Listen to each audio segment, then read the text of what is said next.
Welcome in Line by Line. Today with Rogério Marques. Hello. We are discussing a song by Depeche Mode, Personal Jesus. And today, on the day of this release, on the 29th of August, it's 33rd anniversary of the song. Happy birthday song. Written by Martin Gore, 1989. So Rogério will be analyzing with me today. He is the student of ancient philosophy, so the perspective might be really interesting. What can you say about that song? So I did a little bit of background check on the song, and I noticed that it was inspired by an autobiography by Priscilla Presley, which went into the relationship between Priscilla and Elvis Presley. In a nutshell, Priscilla was devoted to Elvis. She was her god, basically. However, the relationship was very one-sided. She held the relationship on her shoulders, the entire thing, and Elvis seemed to not care as much. So it kind of gives food for thought, this kind of context for the song. It really is someone, Martin Gore from Depeche Mode, analyzing someone else's writing, someone else pouring their thoughts and feelings into a page, and then writing poetry to be inside a song. So this is where, in a nutshell, this song comes from. Wow, I did not know that. Jesus, it's inspired of Priscilla's Presley love for Elvis.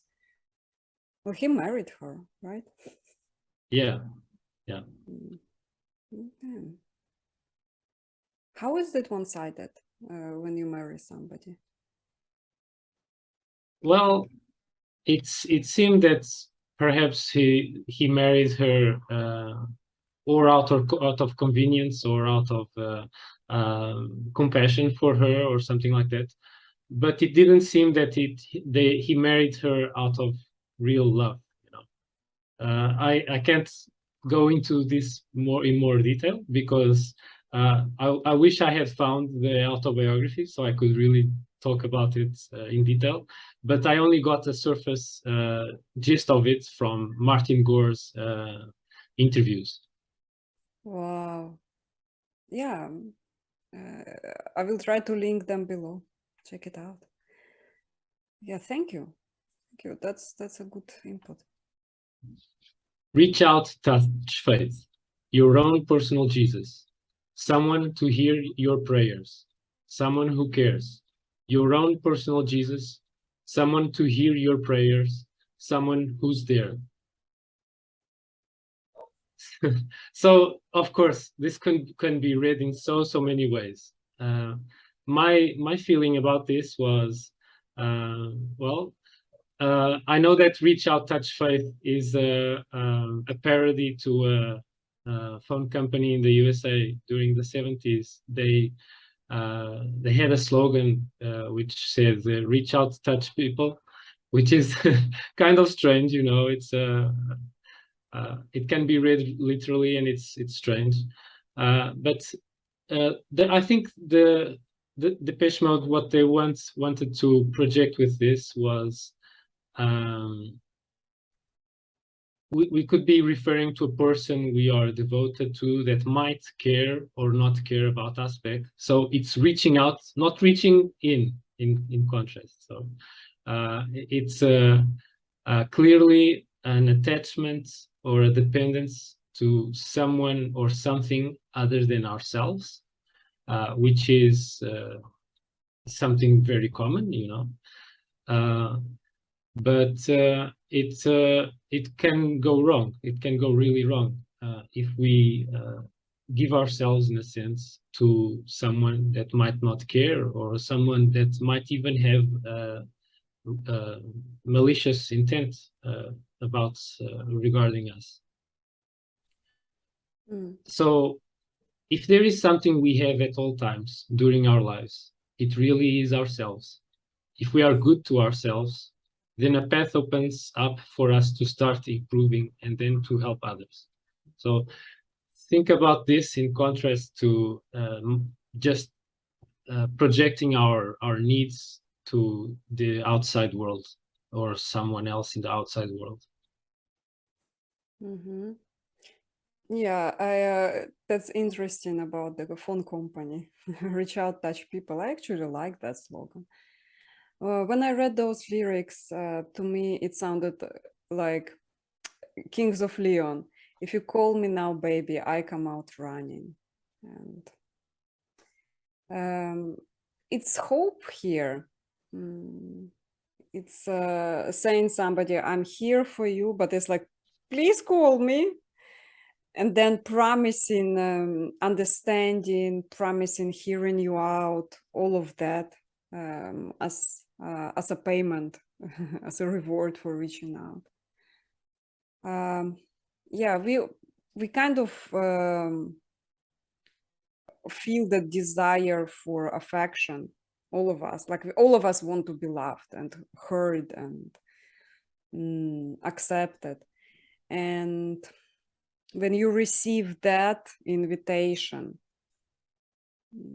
it's very pleasant, right? But when the person who sends the invitation receives a rejection, yeah, that one is painful. Yeah, rejection, especially the first rejections we get in our lives, they really sting because we aren't Yes. counting with them. We come from childhood and have an expectation that the world kind of aligns itself with us. So we try to captivate other people and want friendship, and also date with someone. We want to date with someone, and chances are it's very likely that sometimes, and pretty often even, people will reject, and we must come to terms with that, because the other person always has the free will to reject or say no, or don't, or not answer the phone, or ghost us, as people say. They have reasons. It's a thing. Yeah, people have thousands of reasons not come in touch or come to the middle ground and connect with us. However, there is also a thought that struck me about this thing of reaching out, which is some words from Wayne Dyer when he talked about the Tao. So Wayne Dyer said that the Tao teaches us that there is no place that God is not. If there is no place that God is not, then God must be in you.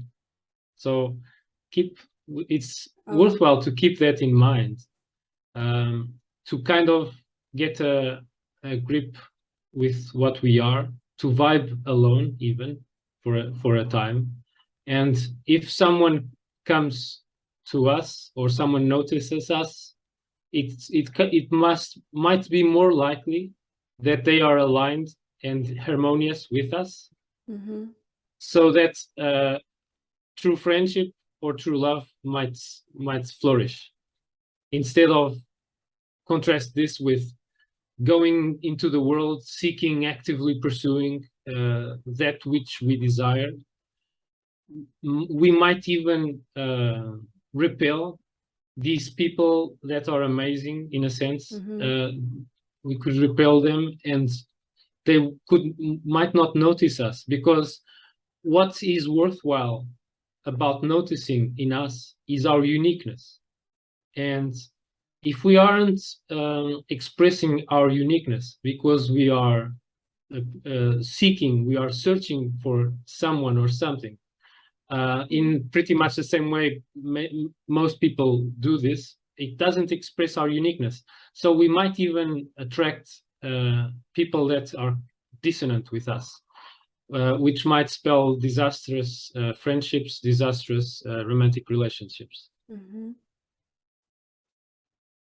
Someone who cares, personal Jesus, and at the end, someone who is there.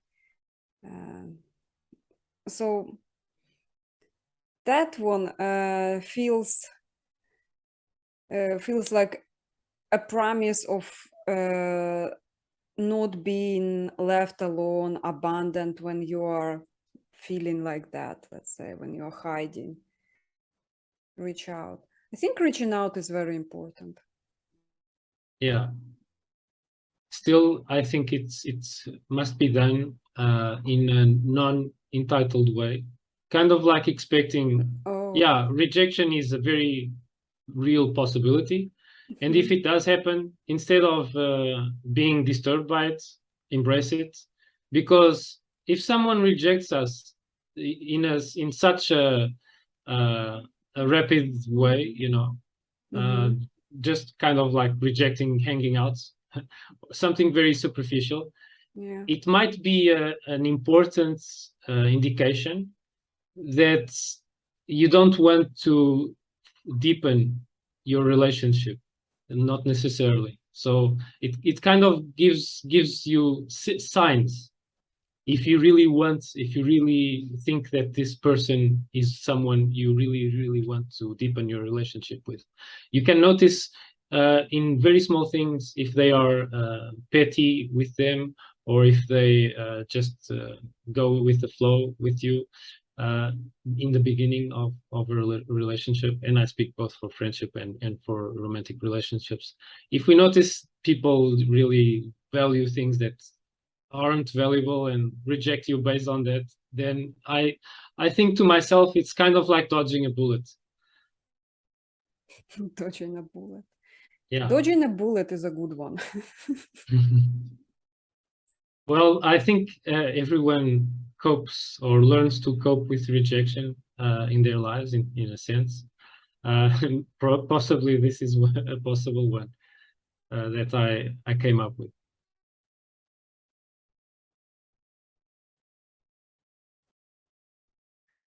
I think it's worthwhile to give an example, real life example I had with a friend of mine.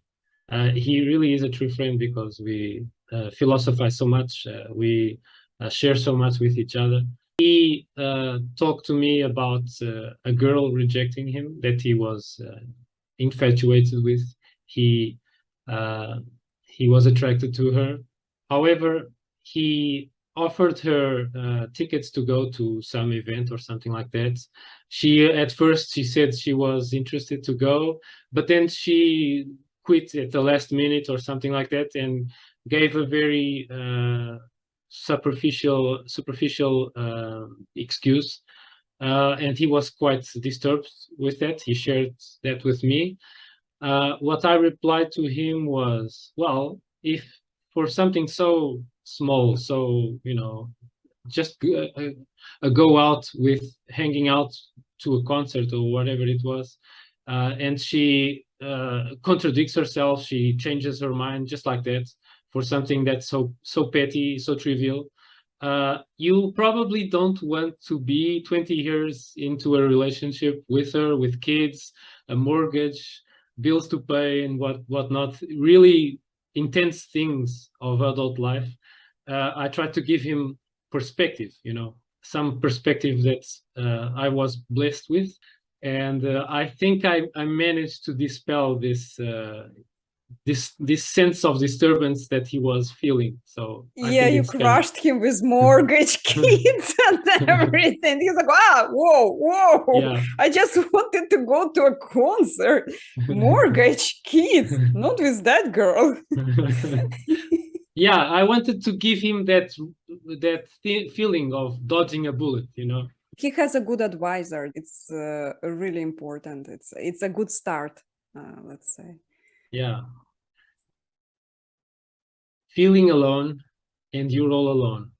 Flesh and bone, by the telephone. Lift up the receiver. I'll make you a believer. So my reaction to this is feeling unknown. It means we don't have any self-knowledge. And also we feel we don't have any acknowledgement by the other, by the outsider. And then these lines, they give us this sense of we are not in synth with the universe. We are kind of not not a being made of light. We are a being made of flesh and bone. It's kind of disturbs us to confront ourselves with what our physical selves are really about. Our bodies are frail. We are mortal, even though, for example, when we are in our youth, we may think we are and think and feel we are immortal, but we really are, as an ancient guy would say, a little soul carrying around a corpse. So and he probably he said that to himself to get to grips with the notion of what's going on with our physical selves, just to get that disturbance out of the way and think a little more clearly about things. And so in these lines, the call to reach out and touch faith, it fails. No, there is no response to calling out to the divine. Have you thought about reaching into the divine? So just to reinforce what I said previously about God being everywhere, you know, this certainly would be unpleasant. This knowledge about divinity being inside us, to many religious institutions, ideologies, cults, political parties, clubs, collectivism in general, and even these people that they are single people, individuals that realize there is a desperate soul seeking attachment, seeking connection, and then they exploit them emotionally in a one-sided relationship. This is very unfortunate when it happens, but there's an antidote to this, which is self-knowledge. If we really kick in with self-knowledge, go in this project of knowing ourselves better, we get way more protection from these kinds of systems and people and systems of people that they're just expecting people to be needy with connection, and both with connection to the divine, to something greater than us, or connection to someone else, to feel like there's someone else for us that cares about us. So I think it's really important to keep in mind that there's this danger of not knowing ourselves, and someone else knows ourselves better, in a sense, in these kinds of fails or chinks in the armor of our minds or our human nature. So we really don't want to get ourselves into a position where someone else knows us better than ourselves, so they can exploit us. I project here that Martin just invites Priscilla to reach out to him. He's like, okay, are you feeling unknown compared to Elvis? Are you all alone because, you know, Elvis out there touring with fans? You feel like a real woman, flesh and bone, but by yourself? Well, call me. I will make you believe again.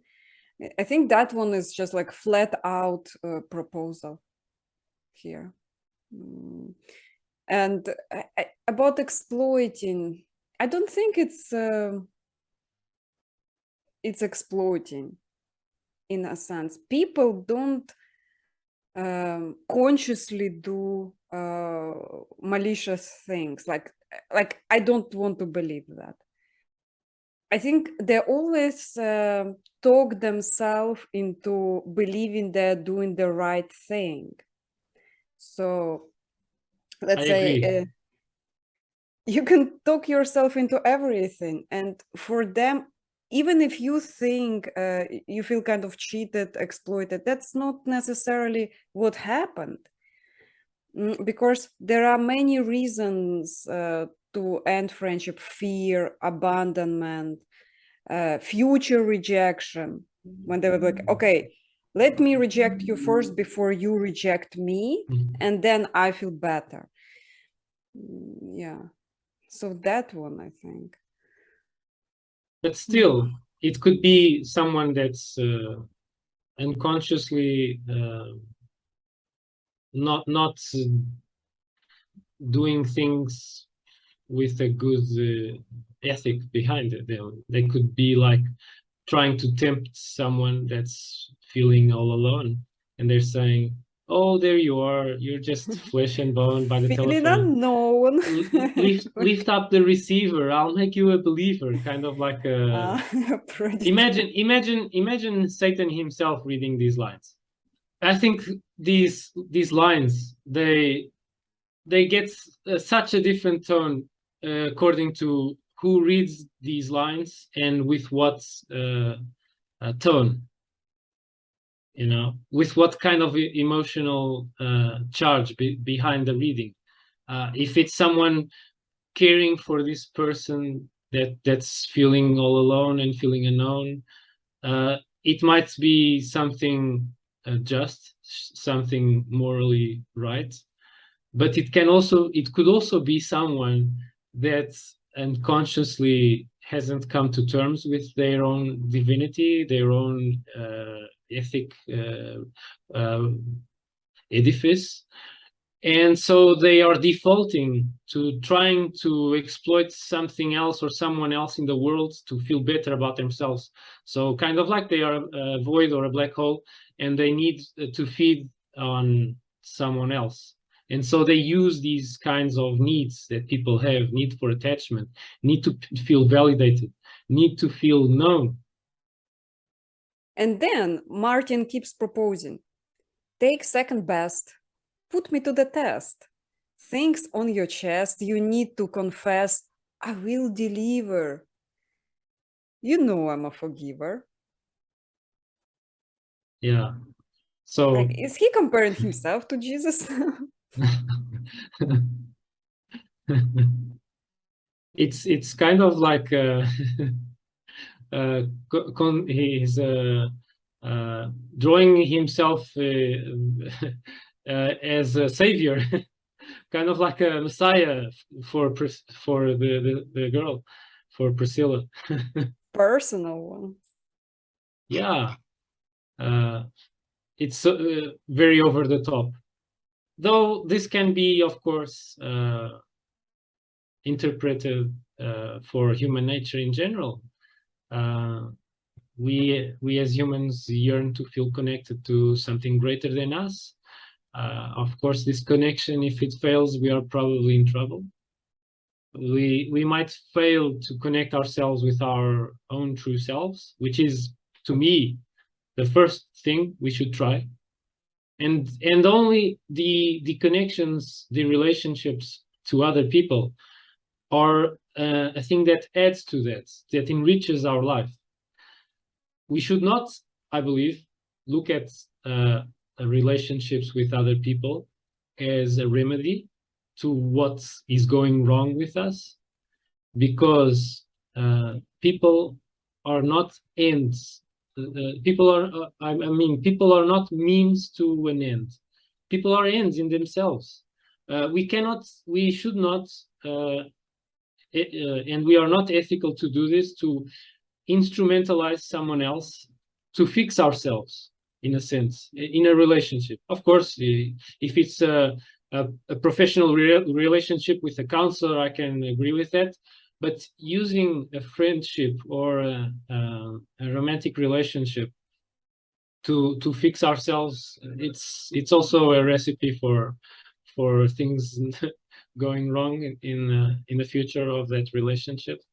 If we are disconnected, special interest groups or people will exploit that. This is what I think can be understood from second best as well. If I try to broaden these lines to human nature in general, there's this saying from Nietzsche. He says, "No shepherd and no herd," and he says that with an exclamation.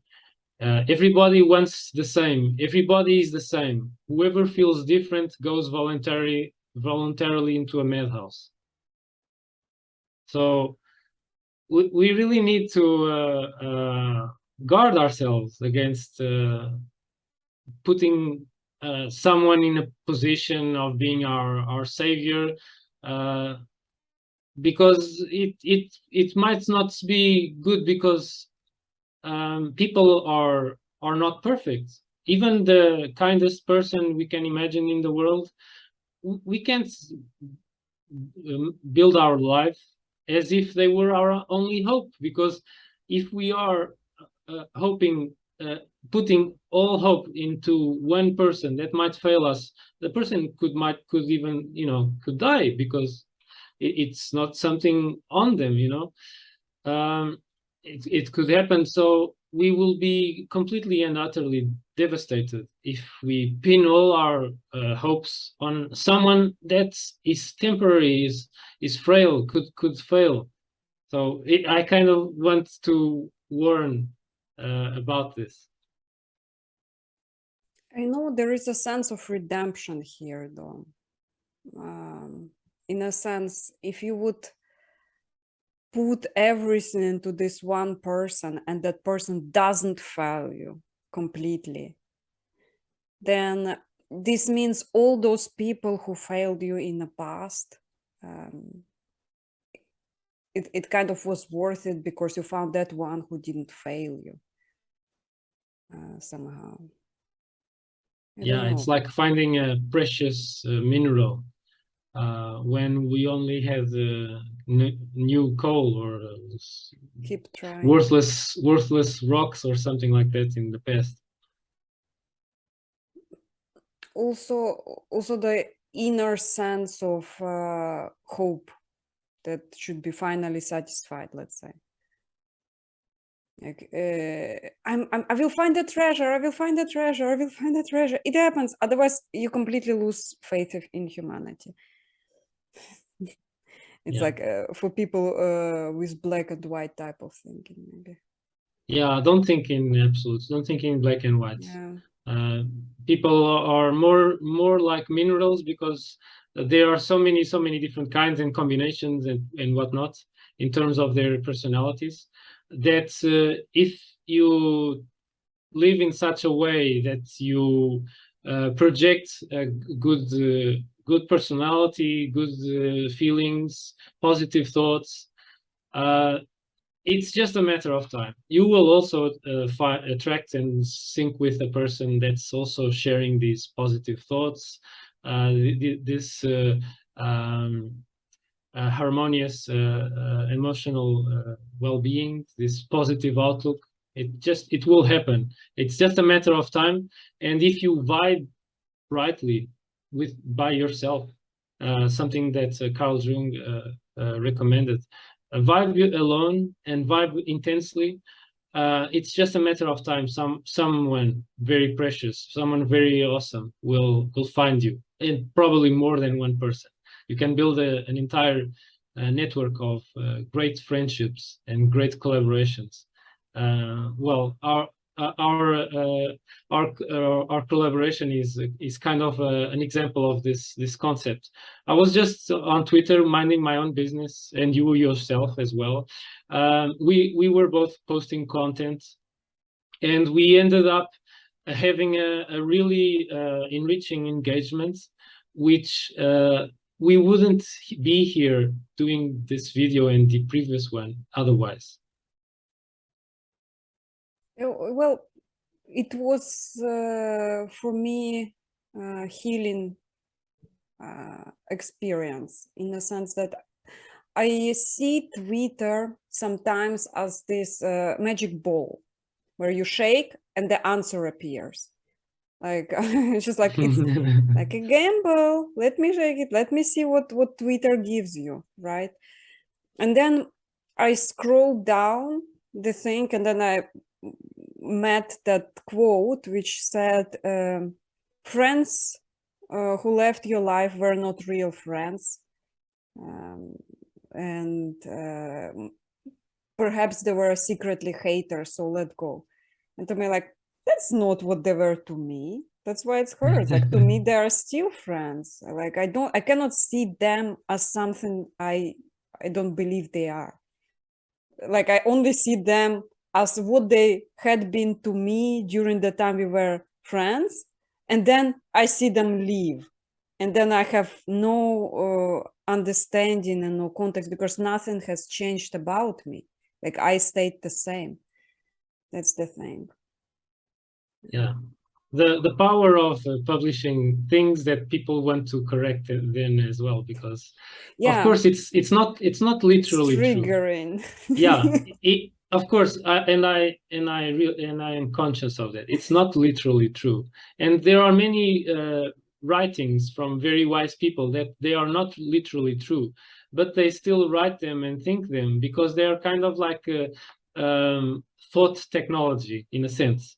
They try to propel us to get healed from something like loss of friendship. We need to use some kind of mental techniques or let time just heal things by itself. But we can't spare tricks with ourselves, our own well-being. We must use every single trick we have at our disposal that has a chance to work and doesn't harm anyone. And so, in a sense, I think that was what was on my mind, trying to get to grips that, okay, we can't expect anything more for something that's stopped happening. We cannot go back into the past to fish that person back into our present. If they were truly a friend, they were a friend in the past, but they are not in the present. We cannot force things, in a sense. We can't ask the gods to make someone else love us, because that would be going against free will. They exercise their free will to disconnect from us, in a sense. Yeah. Lift up the receiver. I'll make you a believer. I will deliver. You know I'm a forgiver. Reach out, touch faith. Here we go again. Yeah, the altered slogan from the phone company. Yeah, it's kind of like it reminded me also of the other slogan, connecting people, from the other phone company. Very short sentences that talk nothing about the technology at all, which is, it's a good thing. They think about that, and they talk about human connectedness, which is really what, the end result of the technology, their technology, is all about. So they go straight to the point, which is why these slogans are so powerful. They address our needs, our very human nature's flaws, or gaps, or whatever. So for me, lifting up the receiver is ignoring your inner self that might even be screaming at you, pay attention to me, and looking outward. When he says, I'll make you a believer, it could be something benign, but it could be something like, I will manipulate you. I will change your mind. When he says, I will deliver, it's, to me, I just read it as the cliche political promise that is never honored. I've heard so many political speeches with, I will deliver, or something in the sense, and they never deliver. You know, I'm a forgiver is I will make you feel pleasant with yourself. So I will cure your sense of awkwardness, of being a being of flesh and bone. Reach out, touch faith. Seek the divine outside you. Just, in a sense, ignoring the divine inside you. I like the that you noticed those short sentences and straight to the point. I often notice that people lose focus and actually they cannot keep up with what we are talking about if we do not speak in short sentences. And this is like slogans plus it's a sales speech. Like the entire song is a sales speech, which is like, again, I don't judge, I like it. So lift up the receiver. A receiver is the rotary phone. That's the thing that was called a receiver back in the day when we were children. Yeah, and if it's resting, you cannot use the phone while it's resting. It's completely at rest. Yeah. It's off. It's off. When the phone was on the receiver, when it was resting there, the phone is off. It didn't even have signal. When you pick it up, you put it to your ear, you would hear that humming noise from the old phone before you dialed, just so you knew that the phone line had power. And then you would dial and listen to all these tones of the dialing, and then you would get hopefully the other person to lift their receiver when their phone rings. So it's a blessed to the past, because this we almost are transcended from these kinds of phones to smartphones, to mobile phones. There's also something that Fyodor Dostoevsky wrote that I found very related to this. So he wrote, the whole law of human existence consists in nothing other than a man or woman's always being able to bow before the immeasurably great. If people are deprived of the immeasurably great, they will die in despair. The immeasurable and infinite are as necessary for man as the small planet he inhabits. So we need to feel, when we start getting into our teens, our parents no longer cut it, are no longer enough, our connection to our parents. We want to broaden our connections.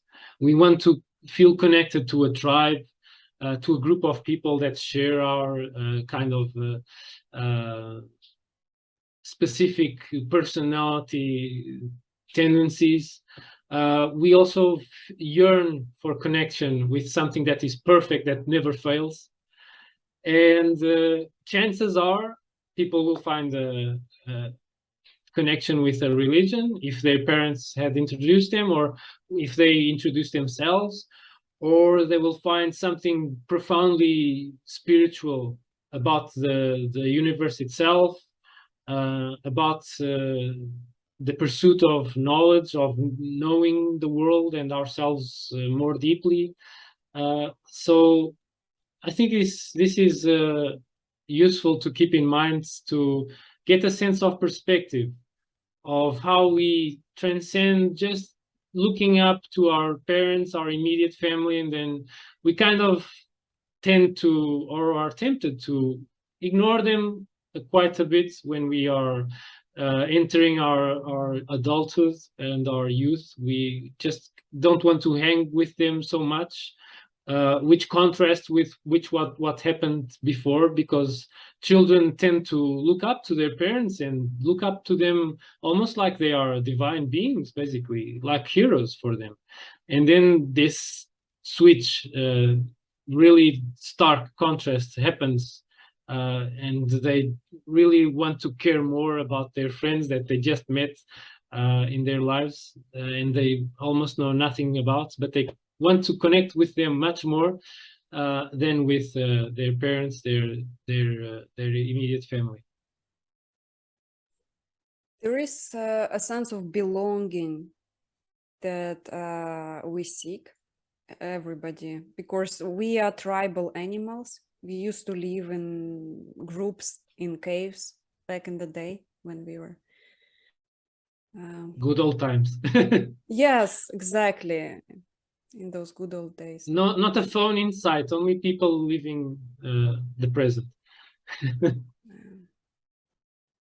Well, Rogério, would you like to summarize what you learned today from this analysis? Sure. So we can reach out and connect to people, and things might go really well. We might get a two-sided relationship. This is always the goal. We want to feel good about ourselves and feel good with our connection to others. However, this is a need that could be exploited by people that are not fully conscious of what they're doing. There's this idea that when people do something wrong and unethical, they are not fully conscious about it, and I believe that as well.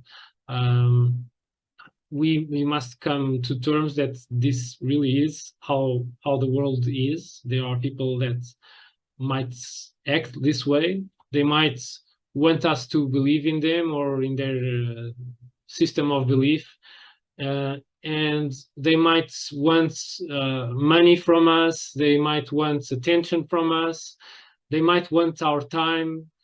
And these resources, keep in mind, they are really, really very precious.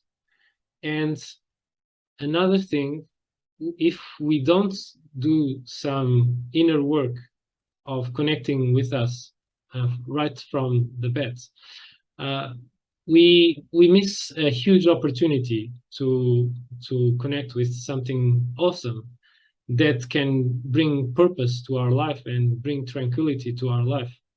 And also, if we are knowledgeable about ourselves and at peace with ourselves, connected with ourselves in a great way, then we are in a much better position to enrich others with our relationships with them, and vice versa. So if two people that are conscious, they find each other conscious or enlightened, as we might say, and they find each other and they are harmonious with each other, the relationships have a lot of chance of being enriching for both. Even if it's just a friendship, a collaborative friendship, it might also be a romantic relationship as well. But I think this general wisdom applies. So it really is wise to keep in mind who we are trying to reach out with and why are we reaching out. Yeah. I think he's kind. Martin Gore, he seen the story that she writes. Basically, I'm in the shadow of this husband, and she talks about the divine love that she feels, but she feels rejected. And he felt like he understands her. And not only that, he gave her, I don't think he even tried to exploit her. I think it's like an ode to her in a sense, like, let me appreciate you. And by the way, let me appreciate you publicly. Let me tell everyone who I dedicate this song to. I hope that he met Priscilla, and I hope that they became good friends. Mutual, that's what comes to mind. When you give that sales speech with short slogans, look, see me, see me, see me, see me, see me, I'm open, I'm here, I'm for you, like, I promise you, like that sales speech.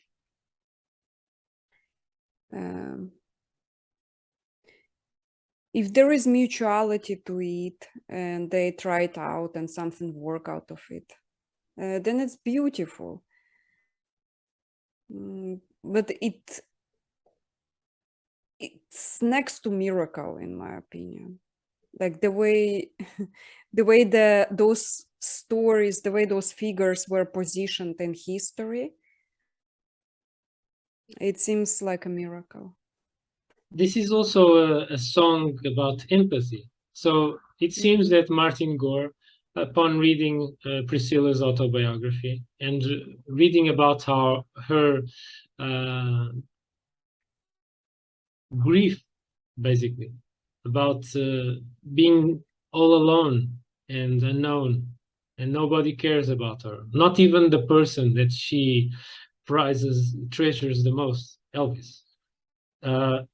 Well, I don't know if he really ignored her intentionally or if he was just so busy. Possibly a combination of two, or basically he was really very busy, doing concerts all the time, like 4 or 5 concerts a day or something like that. I think it at his peak, and she almost vanished from his landscape.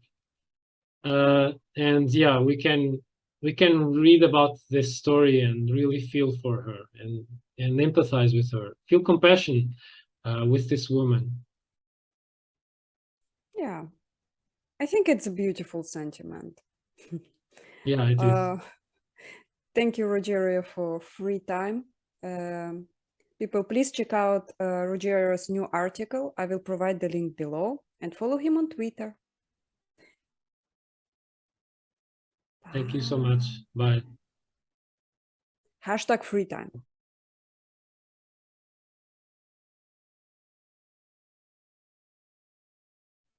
Can you imagine this song is 33 years old now? Yeah. Happy birthday song, by the way. Happy birthday. Congratulations for standing the test of Jesus time. age. Oh. Yeah, it's did you just realize that right now? Yes. You can see me realizing that the song is actually Jesus's age. Yeah. Oh, this is going to be an epic video. yes. Yeah.